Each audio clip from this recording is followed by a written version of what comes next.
Good afternoon and welcome to the Novice One Lund ID 2015. Can I get a massive round of applause for all teams for making it to what is...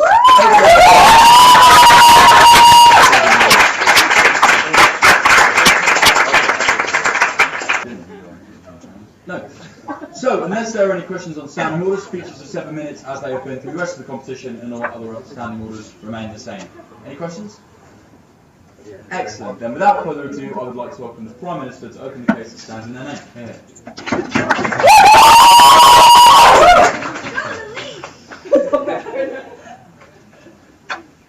Instead of establishing state services in developing countries, this House would give all citizens cash transfers so they are able to purchase healthcare, education and social services from private providers. Now, how we would do this, first of all, is that citizens would make an application to the government to receive that cash transfer, just to make that clear. So I would like to ask you a question about the world that we live in today.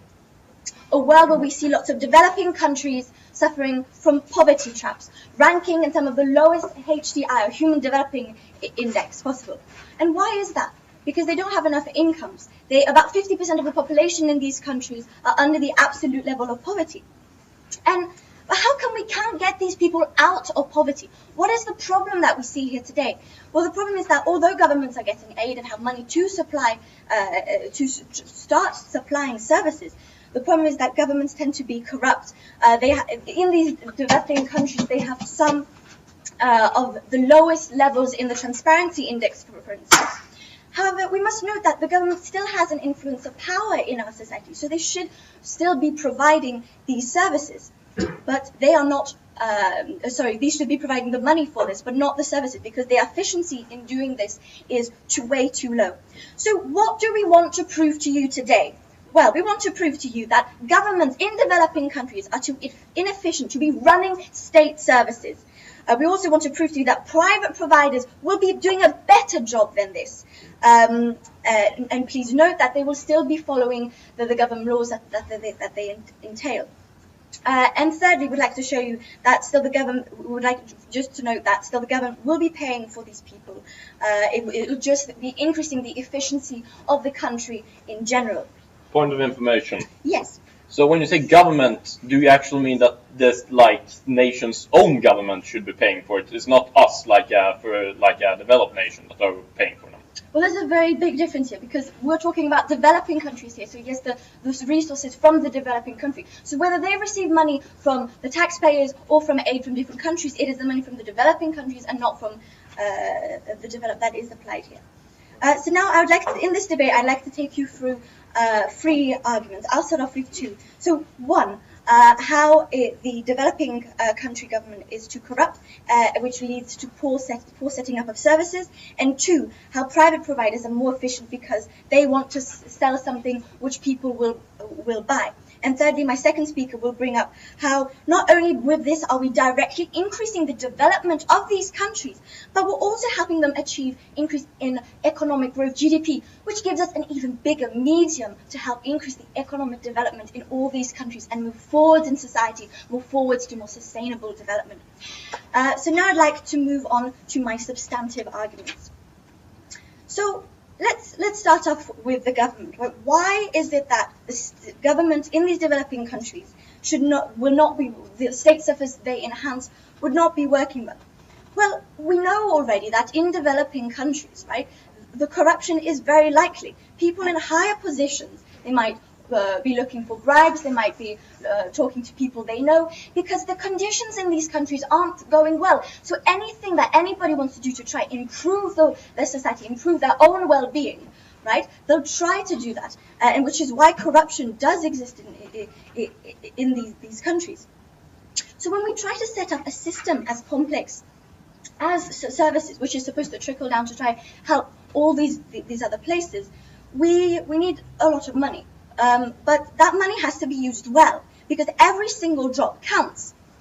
But the problem when we have these corrupt governments is that it might leak out, right? Because people might want to take a little bit extra for themselves. They might think, oh, okay, so worst case is that we might have a tsunami here, so I might want to save a little bit for myself in case I need to move, I need to get some goods and services for my family. So that is what's happening. So it's not realistic to think that they will be thinking of the best for their society, for what's moving forwards, in helping develop both their population but also the structures of their system and society. What we're essentially be doing right now is we have a sort of monopoly nearly by the government, where they choose to set up what service they're going to set. They choose how much money. No, thank you. They're going to choose how much money they're putting in these services and how they're going to make these services the way they want them to be. But they don't have the consumer's mind, the population as it is then. So there's not an allocative efficiency of services here. We understand that people can be quite selfish. They want to reach their own gain, especially in poor countries, as we see, developing countries, as we see here. So these state services would not be applicable. No, thank you. So now you see why state services, provided by the government, would not work. But now I want to tell you how privatization would be a much better solution. Oh, sorry, not privatization, but this type of idea that's moving forwards a little in that way, where you're giving money to people so that you have competition between all these other companies here. Who, if we look at the essence of what different companies want to do, we see that they have competition between each other. And what is the main goal of one of these companies? They want to try to sell their products. They want as many consumers as possible because they want to make profit. And they want people to buy their services so that they get a reputation, so that they become known. So they have an incentive to make the products as well as possible, unlike the government. They have an incentive to make the services good. They have an incentive to make the services as cheap as possible. So in a way, it's even saving government some important tax revenue money that they have, right? And so we see here that by privatizing it, or not privatizing, but having this sort of essence where you have different companies which are competing against each other to provide the best for their people, unlike the government, that the efficiency of the services, the prices of the services, the choice of the services will be a lot greater. To sum up the arguments that I brought up today, we see that in developing countries we've got a lot of corruption, which means that the services provided or set up by a potential government will not be as efficient as those provided by the private providers, and because they will be more efficient because they know that they have competition between different companies. Right? So they know that they want to try and make the best out of it so that people will consume more. And this helps the people themselves to move on forward because they get a greater access as what they have. And now my next speaker will go on to how this does not only increase development, but also increase GDP, which is a medium to help increase development even more. Thank you very much for listening. And this is why we're very proud to present this case. Thank you very much.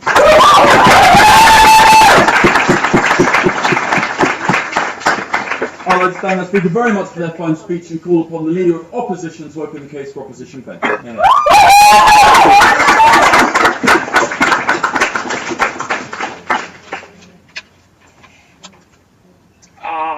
It's such a small table.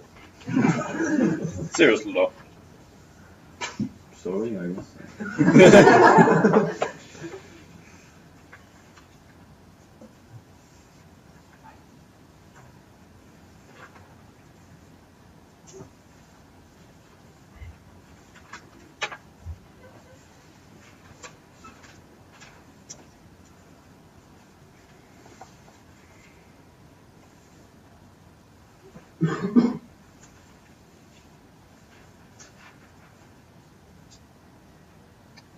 Okay, so in these nations, as I mentioned, we have a very low HDI, and we think on the opposition side that's not only due to the fact that they have a quite low GDP, there's also got a lot to do, as mentioned, with corruption and so on. But we also think that this extends far beyond the actual just public sector, but also into the private sector, and that in fact many Western or local companies and firms take advantage of those who are in a very vulnerable position, and that these people are in this vulnerable position just because of how a developing nation looks. Poor education, often loads of corruption, and a poor working justice system, right?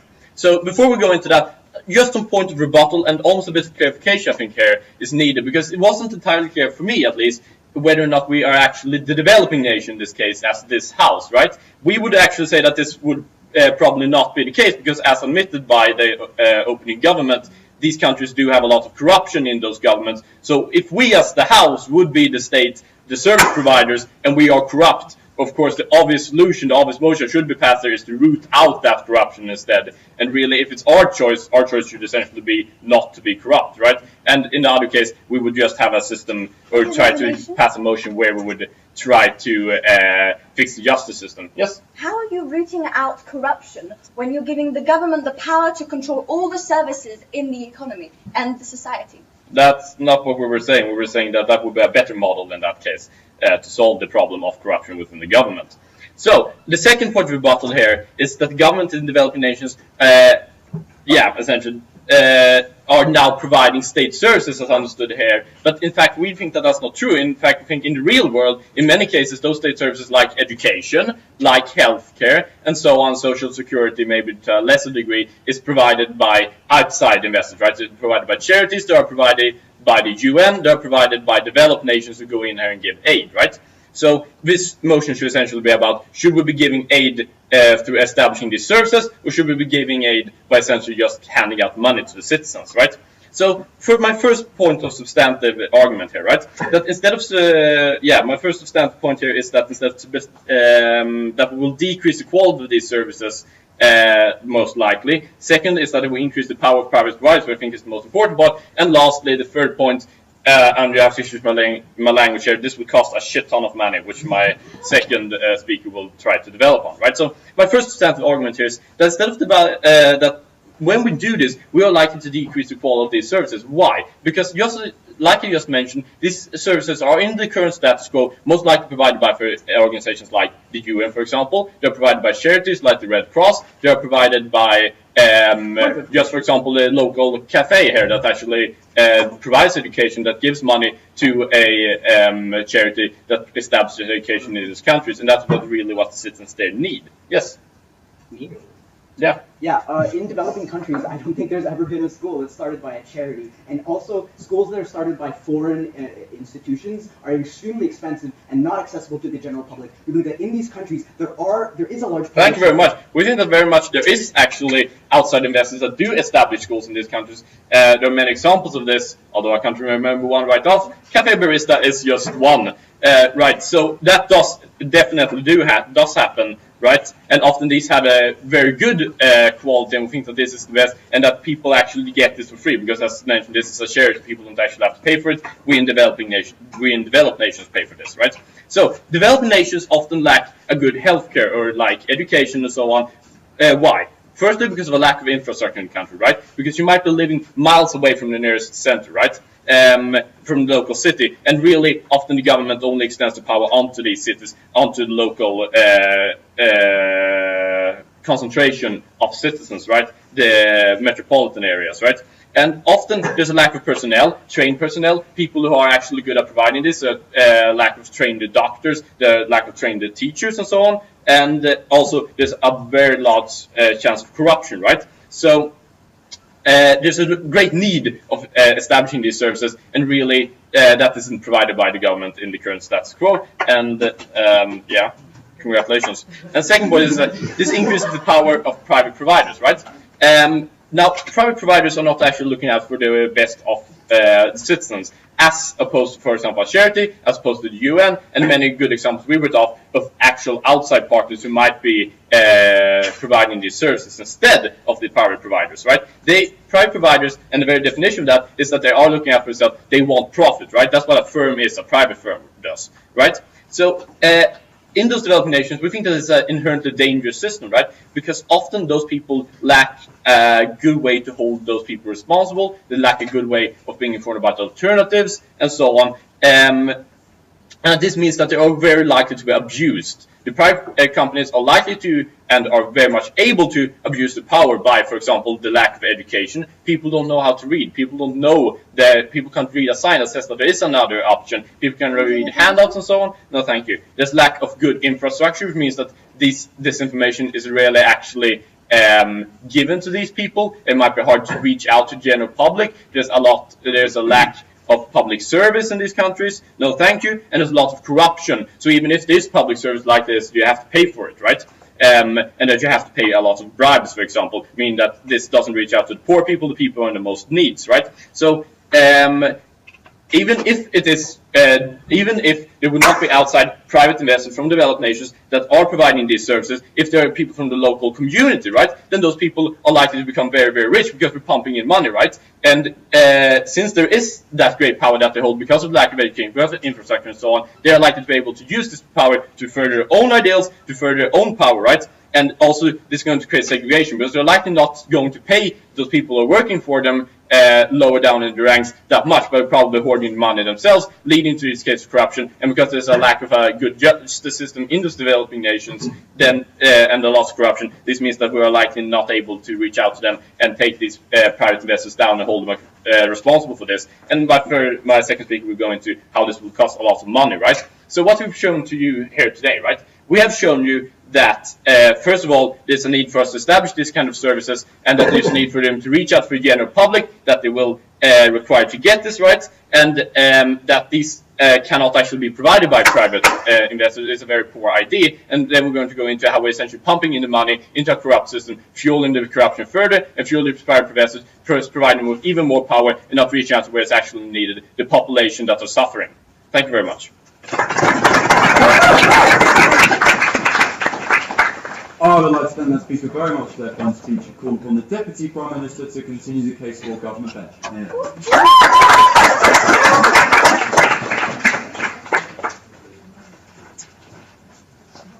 Ladies and gentlemen, today I'm going to talk about why it's especially important to improve healthcare and education systems in developing countries to increase human development, and also how an increase in the private sector will lead to a higher GDP, which is also extremely linked to HDI in these countries.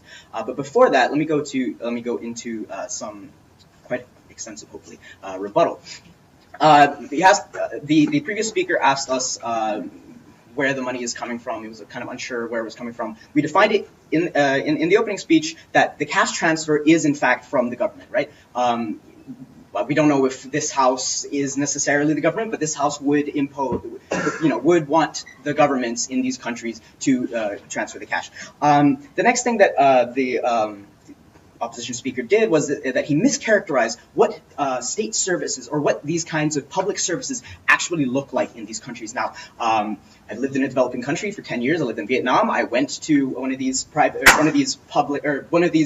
foreignly invested schools. It was a UN school. Now, the problem with these kinds of schools is that they're incredibly expensive. The only people who went to the school that I went to were people from outside the country and incredibly rich Vietnamese people, right? And so this is not accessible to the public. It is not a solution to try and get foreign organizations to come in here and start schools, because at the end of the day, it's not going to be benefiting the general public, which is what we want to do on our side of the house. No, I won't take you on that one. They also took up this idea that maybe charities should start schools. Now, we believe that a charity doesn't have the necessary systemic infrastructure to be able to have a school or to be able to run a healthcare system without having to even if that were the case, that in some cases a charity has successfully managed to run a school, we believe that this is a very small minority of cases. And what these services actually look like in most developing countries is that they are state-run, they are inefficient, and that's what we're trying to solve on our side of the house. They also brought up this idea that this motion is going to cost a lot of money because of all these transfers. Now, what we're doing on our side of the house isn't adding an extra cost. It's replacing one cost with another cost. We have the cost of the state running services, right? Which, very inefficient. On that point. Sure, I'll take you on this one. So if there is such a poor state of these services, isn't that because there's a lack of money, means that you will not actually be handing out that much money to the public? Actually, there is not a lack of money in developing countries to that extent. It's mostly the idea that the money that actually exists within the state is trickling down into the pockets of high-ranking politicians and bribes given to their friends and judges or all kinds of high-ranking people. And so the cost on the side where the government actually is running these services is very high because of all these corruption-related leakages, right? And so on our side of the house, we believe that with cash transfers, there's going to be to people when they want to pay for healthcare, there's actually going to be a less loss of this money, because obviously the private companies know how much money they need, and so if the government doesn't provide that amount of money, then there won't be this leakage into government officials' pockets, and so we're not going to see, no thank you, an increase in cost on our side, but rather a reduction in cost on our side. We also heard this argument that the private sector in these companies or in these countries is incredibly terrible, and that if we were to leave this to private companies, they would ruin it for everyone. Everyone would have a terrible time. But the fact is that in the status quo, it is much worse, right? In the status quo, we have governments who are, we have government-run services that aren't actually like. They don't have the necessary funding to have the resources needed to run, for example, an effective hospital, right? They're missing a lot of resources, and if we were to have a private sector who's in charge of these things, who's much more efficient at handling money, right? They're going to be able to create more effective services. And so let's say that even if these private companies are, corrupt or are bad, we think that in the status quo it is far worse with the corrupt government running these services. So moving on to my I guess one substantive point about human development and GDP, right? We believe that it is absolutely necessary to change the status quo in these developing countries, because the main way to go forward for a developing country is increasing your GDP and your HDI, two concepts which are actually very closely linked, studies have shown, right? And so if we are able to get a better functioning healthcare and education system, as my previous speaker has detailed, that these private companies will actually be more efficient because of their incentives to actually create a good product, we're going to have better education, we're going to have better social services in general, which is going to increase the level of human capital in these countries to the point where they're going to move up in the HDI rankings, right? And also, with an increase in investment into the private sector, you have a lot more money running around the private sector. You have a lot more money running around in the society, and therefore you also have an increase in GDP, which is also very important for developing countries. GDP is a very main issue. Yes, I'll take it. What is to stop those people in the very top of those firms to actually just hoard the money and not actually give it out to the people that they employ? Well, we see that in the status quo, the hoarding of the money on the government side, because they have a lot of money, is far worse than what the private sector would rather be doing. Because in the private sector, these are people who still need to go out, they still need to consume, they still need to be a part of the economy, they still need to be a part of that system. And so we see that on our side, the GDP will go up in these countries, right? And GDP, again, something that's very important for developing countries. And it's not just because money is the most important thing in the world, but it's because GDP is very heavily linked to HDI, which is a very big priority for these countries. And so far on this debate, we've told you why the public sector is corrupt. We've told you how it's a terrible actor to be running these public services or these kinds of social services. And we've proven to you why, so far we've proven to you why the private sector does a better job of this. We've also proven why it's such a priority to create a better functioning healthcare, education, and other social services, and we've also debunked most of the ideas brought forward by the opposition. And so, for those reasons, we beg you to propose this motion. Thank you.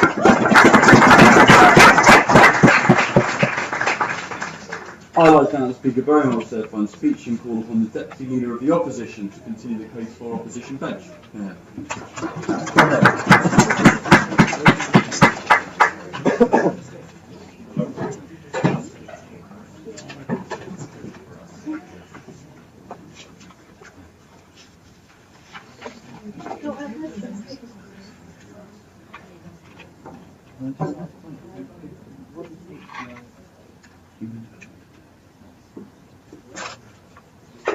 Cables here and stuff.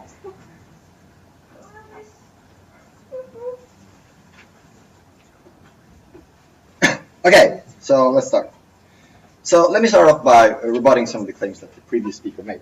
Now, one thing that the previous speaker pushed was that, if we allow these cash transfers, it would actually be cheaper, like these services will be provided for a cheaper cost. Well, that simply isn't true, because one thing you have to understand about private companies is that they operate on profit. One thing that I will further explain in my arguments. And this profit means that they continuously will try to push the price as high as possible as they can to continue to get customers, which effectively means that all the money that we're basically funneling into this will just basically, the more money we will funnel into this, the more it will basically be turned into profits for these private companies, and they don't, and they will basically not stop at like the limit where the just basic cost of services are provided, but instead they will keep going until they reach like the maximum level of profit they can make. There's also this claim that it will be more effective services. However, this simply isn't true. So, for instance, if we take the case of, for instance, private hospitals. If we look at countries, developed or undeveloped, that have private-owned hospitals, the incentive for those is to make profit. Now, how do they make profit? Well, basically by dependency, by the customers, the patients, then coming back for more and more treatments. And the incentive here is to basically give as much pills, as much medicine, and as expensive of medicine to basically make them pay as much before either they get healthy or they die. No thanks. Whilst in a government system, we have the incentive to actually have the population healthier and live longer. Why? Because they're voters in a democratic system, if we're talking about developing nations or democracies, and therefore it means that the incentive here is to keep them alive and keep them happy so they can continue to vote for the government so that they can remain in power. Therefore, we have an incentive to actually make healthcare better in that sense. So, on to my two arguments. My first argument will be about the cost of this. And as my previous speaker put this will cost, and excuse me, a shit ton of money, okay? Secondly, it's also going to lead to a loss in incentives. Yes? Well, you say it will cost a lot, but due to lots of labor, lots of competition, which is only available here in these developing countries. Right. Allow me to further my point, okay? I was just labeling it. Allow me to further my point. Okay, so as I said before, companies operate on profit. That means that they will try to push this price as high as possible in the market system in order to make as much profit, and they will not try to keep it basically stay at the level where they're just providing the basic services, right? So, like for instance, let's take another example. Let's take private schools. Like if we look at even developed countries, like for instance the United States, where we have private schools. How do these private schools look like? Well, basically everything there costs money. You have to buy the books, which cost several hundreds of dollars in case, and you have to buy the food there, and not much here is free. And you basically have this system which sort of incentivizes the private person to basically spend that much money. And we basically by giving this cash to those private people and allowing these companies to basically flourish, we are basically pushing up the cost of this implementation. Why? Because we're giving more freedom to these private companies to push the price higher and higher. Now, let me also talk about. For that. Yeah. Sure. So that might very well be true in many countries where they have a stable government that is interested in their borders. But in developing countries, we have proven that this is not the case, and those governments are corrupt. So this analysis is just simply not relevant in those cases. Right, it's interesting you brought up corrupt governments because I'm actually going to touch upon that. You see, there's also an incentive for the government in these cases to actually tax these private companies, right? They're going to tax them for all the money they make and keep their money to themselves. And because we are excluding them from basically the sort of liability to provide these services to the people, they don't have to pay the cost for it. Basically, the incentive for the government here is to basically tax the companies to make a profit, to make like tax revenue, and not provide these basic services to the people, and basically just leave that to the private companies, which unregulated will drive up the price, and therefore it's higher cost. So let me continue on by talking about the loss, how this basically leads to a loss in incentives. Actually, let me first touch upon a minor point that also, if we are a developing country, it's going to give this money to if we are a developed country, it's going to give this money to developing countries. That money is going to be taken from our tax revenue, from our basically pile of cash, and that's going to limit. That's basically going to take money from our social services, from all these, from in many cases, for instance, in Sweden, it's a welfare state. It's going to take money from these, from us into these countries, and basically make the situation worse in both countries. So no thanks. So we have a loss of incentives. That's my second part. So basically, there's a major point that many people forget when they talk about aid to developing countries. That when you give cash, when you pump money into these developing countries from outside, you basically make them lose the incentive to sort of earn this money themselves, so to speak. No. So for instance, let me use an example of this kind of dependency. So, for instance, if we have a country where there's, for instance, famine or a shortage of food supply, what for instance, the EU will do, or any other developed countries such as, you will try to basically send, foodstuffs to these countries. Right? But the problem here is that they send the foodstuffs in. In many cases, they're either completely free or very, very cheap. Now, what has happened is that basically the food aid in the market system, no thanks, basically out-competitive.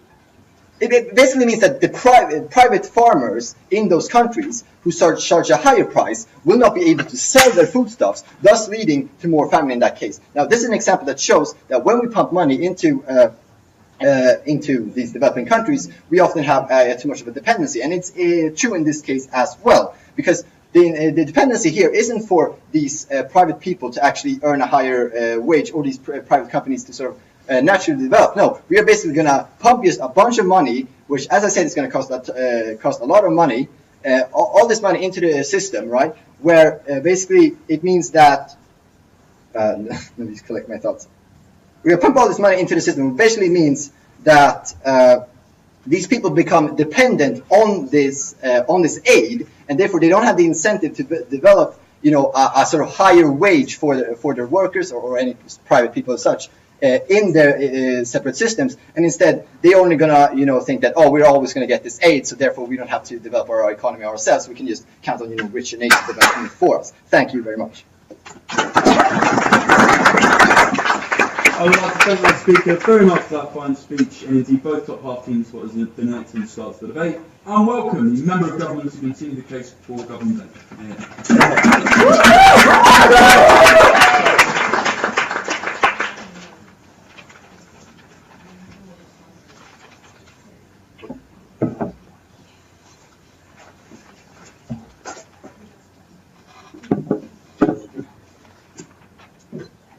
Starting my speech, I'd like to balance the two sides of the houses. The one side that said it's the local governments, and the one side that said it must be the developed countries, right? I think both cases are to be combined, because we know in the status quo, the developed countries do give money to the developing countries, and I think that's why it concerns both parties, and I think we can very well combine those two views.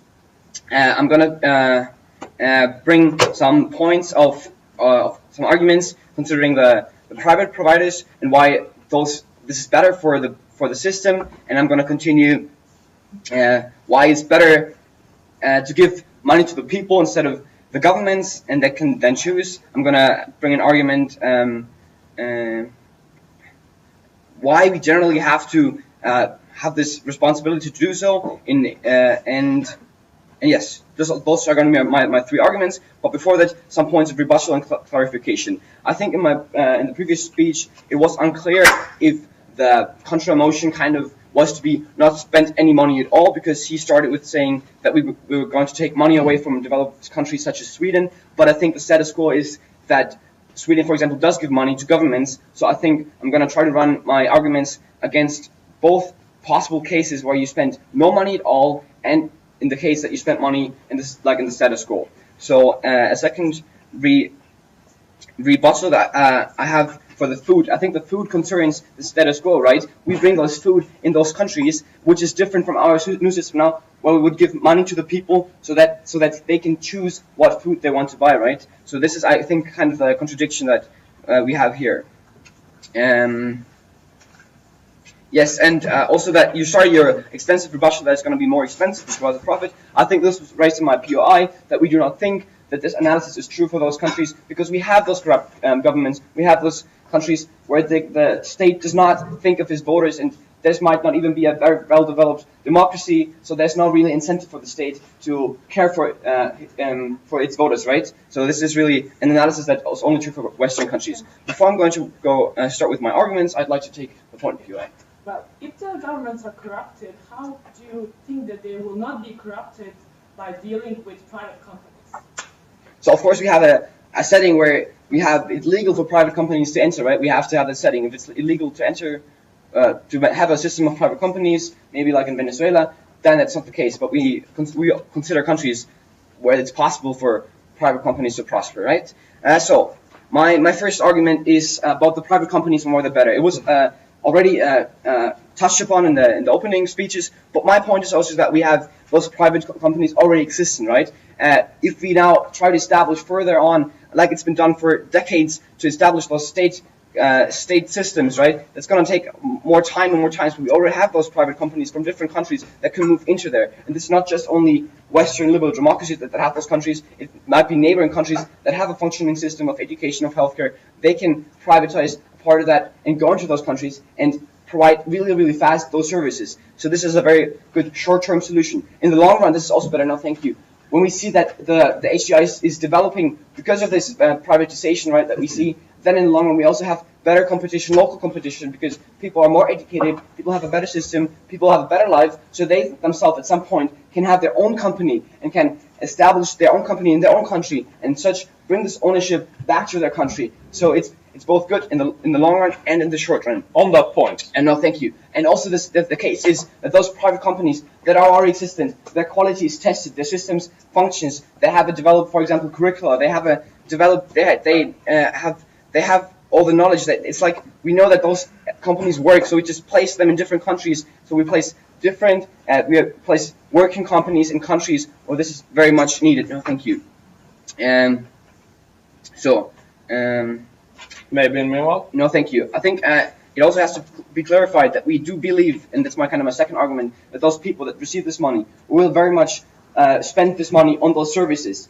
In those countries, people fight to get education. In those countries, people fight to get healthcare. So this was going to be one of the first things that they're going to spend it on, right? So, and even if you might bring up that giving out this money to people, they're also going to be corrupt. They're going to use this for buying food. We don't think that this is a problem with it on the first cash and transfer that they get. They spend it on food. But we think if they get this for a couple of years, month, they are very likely to spend it on healthcare. No, thank you, because this is what they're fighting for now, and this is what they've been seeking for decades. But no, thank you. But even if they don't spend all the money on the services that they're supposed to spend it on, right? That's still better than the status quo, because they're going to spend it on local products anyway. They're going to prosper the local economy. So this is good. And we have the status quo where we give the money to governments, and those governments also do not spend all the money on what the Western liberal democracies think they're supposed to spend it on, right? So we do think that the governments do not do a better job than the citizens, and even if they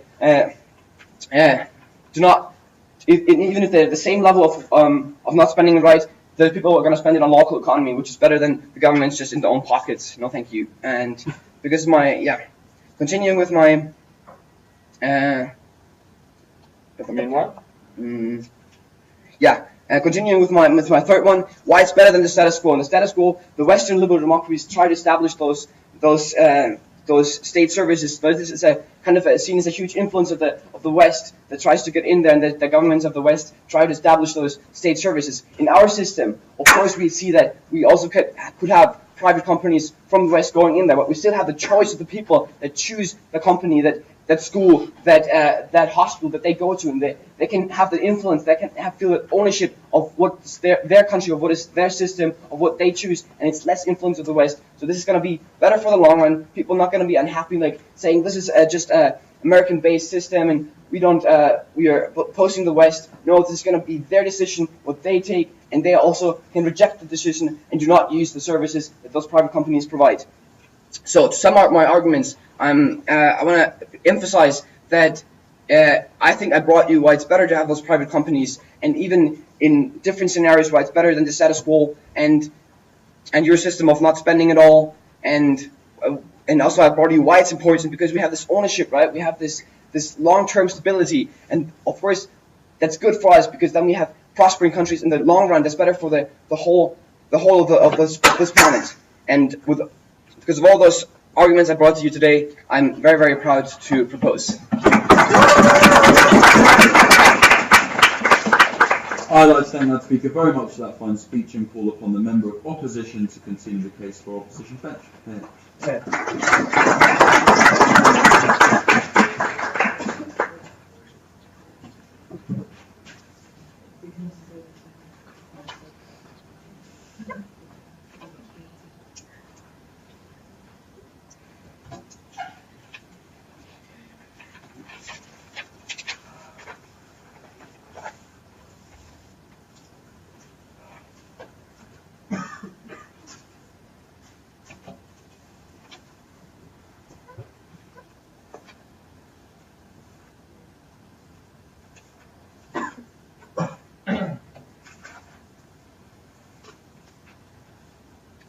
Okay, thank you.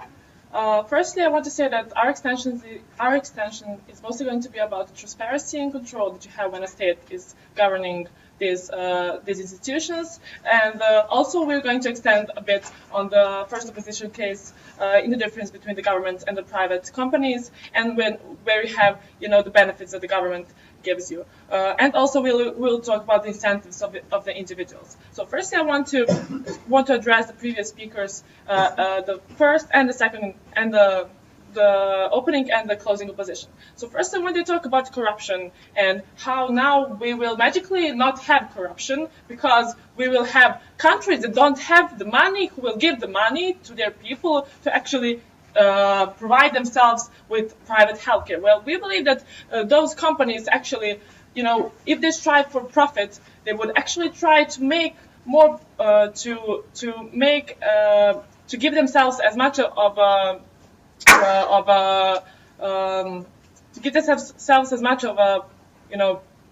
profit, because they will make deals with governments, and the governments, if they are corrupted right now, so they will probably, not do good for their, not do good for their citizens, because now that you have at stake those profits and everything. So we believe that, so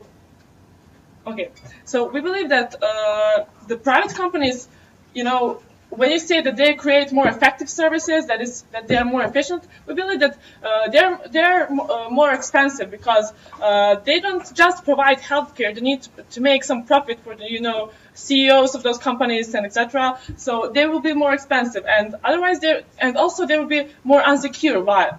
Because when you have a private company, it works on like a cost-benefit analysis. So it will stay in those countries as long as it thinks, as they think that they can make profit in those countries. So you never know when they might leave those countries. You never know when they might leave those countries. And when you have like established institution of a state, even if in the beginning those institutions might not provide the best healthcare, there will always be some healthcare in those countries. So comparatively, we believe that those that the state institutions that are established are better. So also. Next thing. Okay. Yeah. When you say that, when you say that domestic companies and now individuals could, have their own companies in their countries, we believe that the foreign companies would actually have more benefit out of this, because foreign companies are already structured, already established, and they already have like experience in those in dealing with countries that are in development. So we believe that there is no such case where domestic institution, healthcare institutions, or whatever private institutions would be more able to actually benefit out of this situation. So we believe only the foreign companies would do this. So So what we believe is that when you have like state providing you healthcare, you pay your healthcare through your taxes and everything. So we believe the states will try certainly providing the best healthcare they can if they get those taxes, and also if they get the aid from the foreign organizations that actually happens in the status quo. So, and also we believe that the state has an incentive to better those institutions, because it needs to get the most votes at the next elections, and also it needs a healthier and better workforce for their country. And also we believe what I was talking about is that that you have when the state is leading the institutions, you have the responsibility of the state, and the people see that the state has a responsibility to make those institutions better. So there's more transparency and control from the people, because that's like the people can always say, yeah, we know that the state did this wrong, so next time at the elections we won't choose those leaders, we will choose some other leaders. And with the aid from the foreigners that they already get, and with the money that they have, we believe that this could make the best profit for the citizens of those countries. So, yes. Okay, we also believe that the state could also use those private companies as, for example, scapegoats, and that's how they could hide their corruption and say, you know, well, we didn't have as much money, so we let those guys get into our country and have private healthcare systems or whatever. So it's their fault that the healthcare is not good. It's not our fault. Okay, you can vote for us next time. Okay, so we believe that by stabilizing institutions and by stabilizing, by doing this and by giving the country the main role in these institutions, you stabilize the whole system. So when the country controls the healthcare and social care and education system, it gives them an opportunity to, with the aid from the organizations and the developing aid gets to those countries, they have actually more money left to embetter the other structural problems that are actually happening in those countries, and also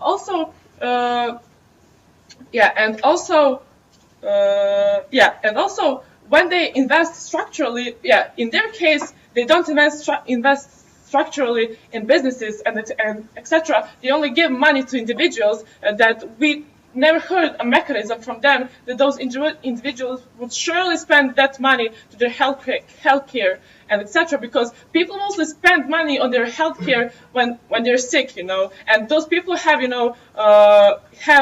like problems that are basic needs and things like that. And so we believe that they would mostly spend that money on those things. So and also in their case, you never actually invest structurally in businesses, so we don't see how domestically people would actually prosper from this, because they still wouldn't have money, to build their infrastructure and everything. So, thank you.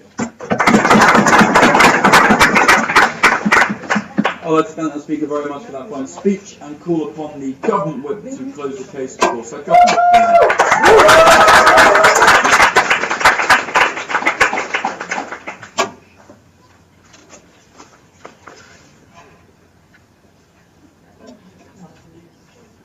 Are you ready? Mm-hmm.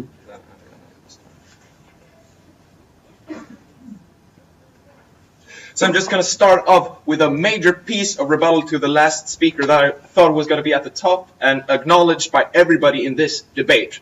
Africa shows us that pumping trillions of dollars into governments that are corrupt does not work, and that is the point of this entire motion. We want to investigate alternative means of developing these developing countries without pumping money into governments. And you say that, well, if the government provides a bad service, then the people in these countries can just vote them away and get a new leader. Well, that's not the case, because often when you have a corrupt government, it is the case that they use violence and other systemic means of oppression to keep that power. And by the very nature of the country being corrupt, you can see that.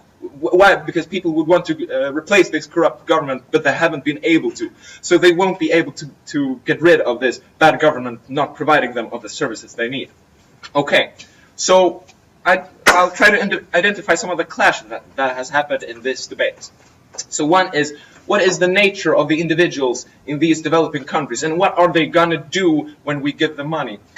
One point here as well, what I see as the most relevant discussion here is what happens when Western liberalized democracies give money to the individuals themselves, because the scheme of governments in corrupt countries giving money to their own individuals is clearly not going to happen, because they are corrupt governments. So what we want to explore and what is relevant is what happens when Western liberalized democracies give money to individuals in developing countries. Okay, so how does these individuals work? I'm going to explore the nature of them, and I'm also going to explore the nature of what happens with Western corporations. What happens if they try to establish themselves in these countries? Why that could be bad, why that could be good, but why in the end my partner has shown that these effects will add up to something that is better for the individuals in these developing countries, both long-term and short-term. Okay, so the nature of the individual. in a developing country, you know that you have to fight to survive. What you spend your time and energy on is trying to get an education, trying to shore up your future. If that is by means of getting a lot of kids, so they'll provide for you when you're older, that is one way. But if the number one thing they're going to focus on is to have a safe and stable future.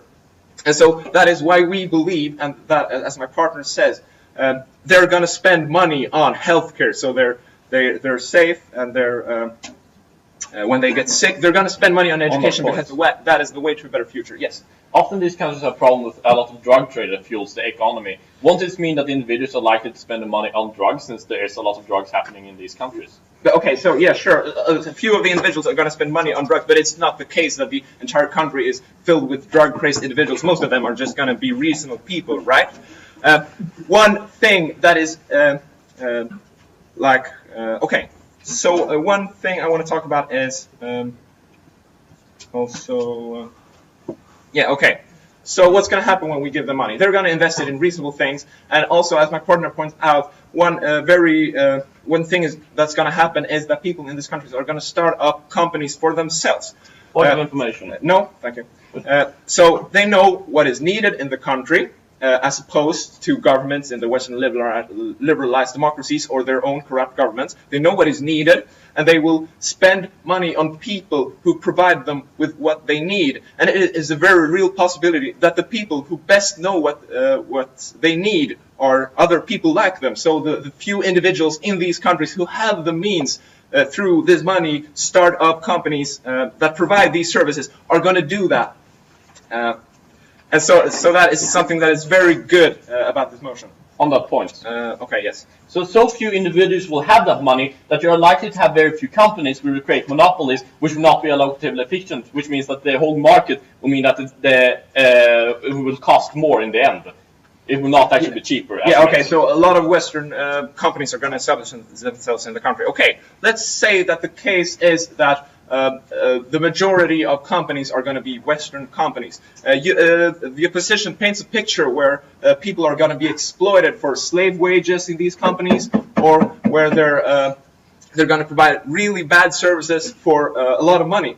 But the thing is, you only take a job with a slave wage when you're on the very brink of desperation, when you don't have the means to survive for another day. But what happens when you have a steady source of income is that you're not desperate. You're planning not only for the very near future, but you're planning more long term. You can afford to say no to that really shitty job, 16 hours a day with poisonous fumes and whatnot, and say no to all of these really bad opportunities that are going to be presented to you, and to say yes to the better opportunities that will come.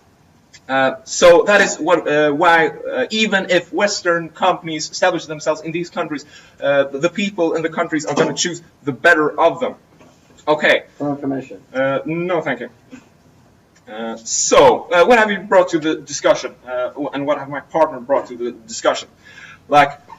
What we say is that the status quo is corrupt governments in these countries not providing the services that are needed. And what happens when we provide money to individuals is that they're either going to start up these services themselves, or B, spend the money on the best alternative for these services, which are going to come from Western companies establishing themselves in these companies. So we win over the status quo. And we haven't even talked about the possibility of doing nothing, so I'm not even going to go into that. But I believe that we have shown that it is a good idea to give money to the individuals in these countries, and therefore I beg you to propose. Thank you very much. I'd like to thank the speaker very much for their fine speech, and invite the opposition whip to close the case for the opposition and the debate as a whole. Yeah.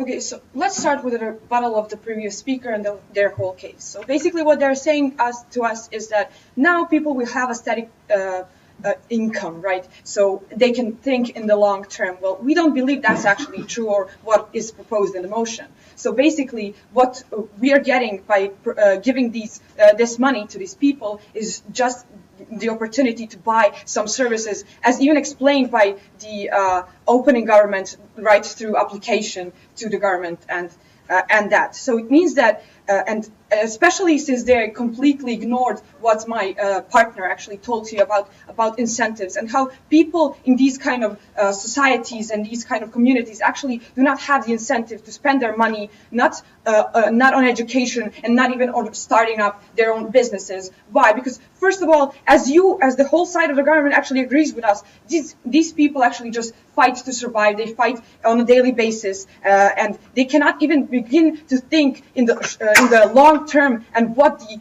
eventual diploma or whatnot, education, specialization can bring them. So basically, they think about right now, right? And even like another reason for that, why do they do this? Because note that the education system has been failing like for generations. That means that they do not have anyone around them who will actually support them to do this, because they still need to provide for their friends and or their family, actually, yes. And also, they do not have like someone who will tell them that education is good and why is it good in the long term. No, thank you. Okay, so next thing about point of information. No, thank you. Right.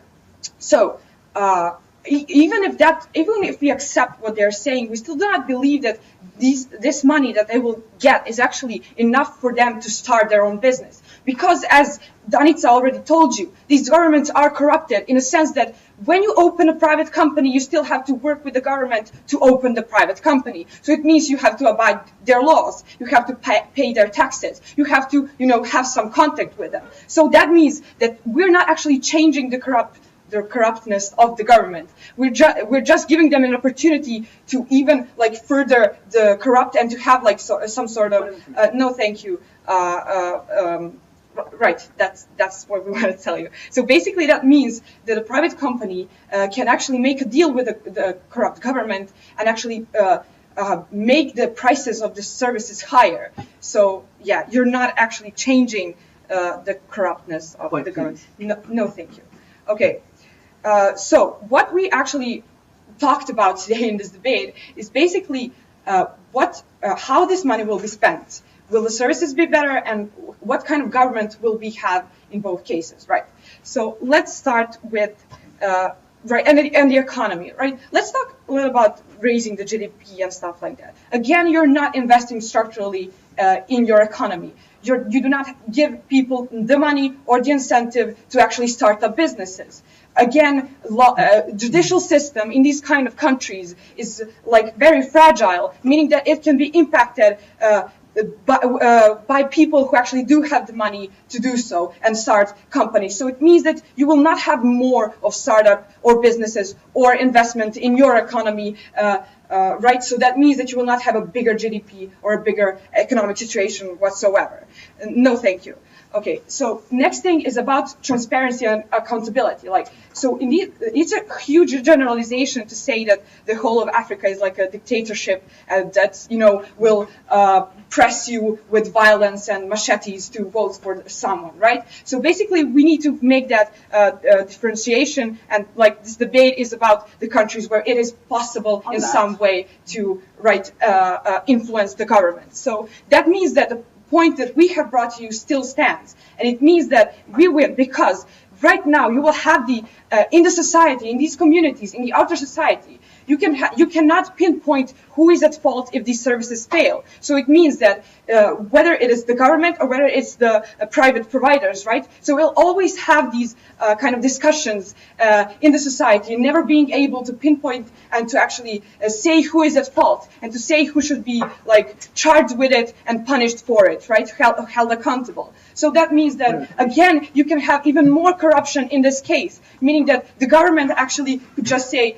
well, we try to do this, but they have more money, they have more influence, we try to help, but, they're the ones taking care of it, right? So that's that. Any questions? Yes. Second.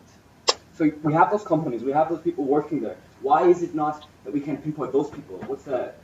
Right, because right now people actually expect those services to be great, right? So if they fail, you cannot just say that the government isn't doing everything, right? Government also provides other services, right? So that means that actually you can always be like, if they're in cahoots with the private investors, it means that they can actually just and making things worse, they can actually just make it like the corrupted government can get away with it more easily rather than in our case, right?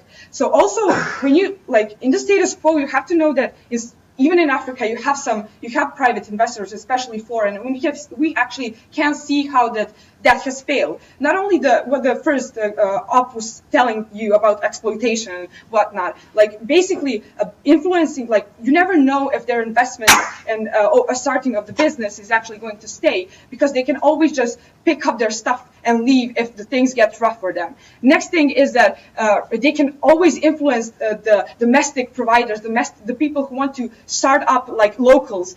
So in a sense that they have better, more money, more like legal options to use and stuff like that. So it means that again, you're not investing structurally in your country or in your economy, right? So way worse in this case. Another thing, what we talked to you about today is the incentive. Okay, the incentives of the people again. Okay, we talked. So basically, what we brought to you today is more partner eye. First of all, the transparency and the accountability of the governments and how more corruption will follow if we apply this motion. Second of all, we talked to you about how people will actually not see the long-term benefits of these kind of things or use them, like an example, education. Third of all, no structural change actually means no change whatsoever. Please vote for us. I'd like to thank that speaker for their fine speech and offer another round of applause to all speakers. What was the next on the back? I can invite the speakers to cross the floor and shake hands. Myself and the judging panel will retire, and we'll be announcing the result of this debate along with the open break result, the open final result after the open final.